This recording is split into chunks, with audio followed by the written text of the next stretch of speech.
Singer சுசித்ராவோட சமீபத்திய interview தான் இப்போ சோஷியல் மீடியால மிகப்பெரிய பேசும் பொருளா மாறி இருக்கு. கோலிவுட் இண்டஸ்ட்ரியை பத்தி ரொம்பவே அதிர்ச்சிகரமான தகவல்களை சொல்லிட்டு வராங்க. இதெல்லாம் உண்மையா பொய்யான்னு மக்களே குழம்பி போயிருக்காங்கன்னு தான் சொல்லணும். சுச்சி லீக்ஸ்க்கு காரணமே அவங்களோட முன்னாள் கணவர் கார்த்திக் குமார் மற்றும் தனுஷ் தான் சொல்லியிருந்தாங்க.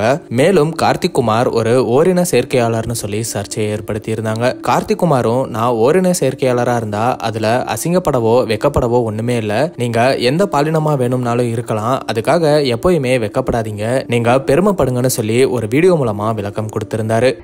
If I was homosexual, no, I would not be ashamed of being a homosexual. I would be very, very proud to be any kind of sexual on the gigantically glorious spectrum of sexuality that exists out there. I would not be ashamed. I would be proud. மேலும் கார்த்திக் குமார் சுசித்ராவை ஜாதியை வச்சு திட்டினதா ஒரு WhatsApp audio நோட்டை பைல்வான் ரங்கநாதன் வெளியிட்டாரு. இந்த ஆதாரங்களை சுசித்ரா தான் எனக்கு அனுப்புனாங்க அப்படின்னு சொல்லியிருந்தாரு. இதெல்லாம் யாரும் படிச்சவங்க பேசுறது கிடையாது. இதெல்லாம் படிக்காத முண்டங்க இருக்கு தெரியுமா, அதுங்க பேசுற பேச்சு, முண்டங்கள்லாம் இருக்குல்ல, அவங்க பேசுற பேச்சு. கார்த்திக் குமார் அதுக்குமே இது என்னோட வாய்ஸே இல்ல, நான் அப்படி பேசக்கூடிய ஆள் இல்ல, உங்களுக்கு எதை நம்பணுமோ நம்பிக்கோங்க அப்படின்னு பதில் கொடுத்திருந்தாரு. That's not my voice. I never said those words. I don't even talk like that.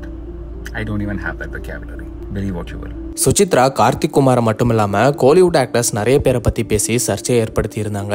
Karthik Kumar சுசித்ராவை divorce பண்ணிட்டதுக்கு அப்புறம் 2021 அமிர்தா ஸ்ரீனிவாசன் அப்படிங்கிறவங்கள திருமணம் பண்ணிக்கிட்டாருன்னு பலருக்குமே தெரிஞ்சிருக்க வாய்ப்பு இருக்கு. சுசித்ரா கார்த்திக் குமார் மேல வச்ச பல குற்றச்சாட்டுகளுக்கு அமிர்தா இப்ப ரியாக்ட் பண்ணிருக்காங்க. இன்ஸ்டாகிராம்ல ஒரு போட்டோவை ஷேர் பண்ணிருக்காங்க. ஷேர் பண்ணி கேப்ஷன்ல ஆர்கியூ பண்றதுக்கு வாழ்க்கையை ரொம்பவே சின்னது, அதுக்கு பதிலா மைரா போச்சுன்னு சொல்லிட்டு கடந்து போங்க, ஹாய் மை லவ் கார்த்திக் அப்படின்னு கணவர் கார்த்திக் ஆதரவா பேசி சுசித்ராவோட குற்றச்சாட்டுகளுக்கு நம்ம வாழ போற வாழ்க்கையே கொஞ்ச காலம் தான், அதுல எல்லாத்துக்குமே பதில் சொல்லிட்டு இருக்க முடியாது, கடந்து போயிடணும் அப்படிங்கிற மாதிரி பதிலடி கொடுத்திருக்காங்க. அமிர்தாவோட இந்த போஸ்ட் தான் இப்போ சோஷியல் மீடியால பயங்கரமா வைரல் ஆயிட்டு வருது.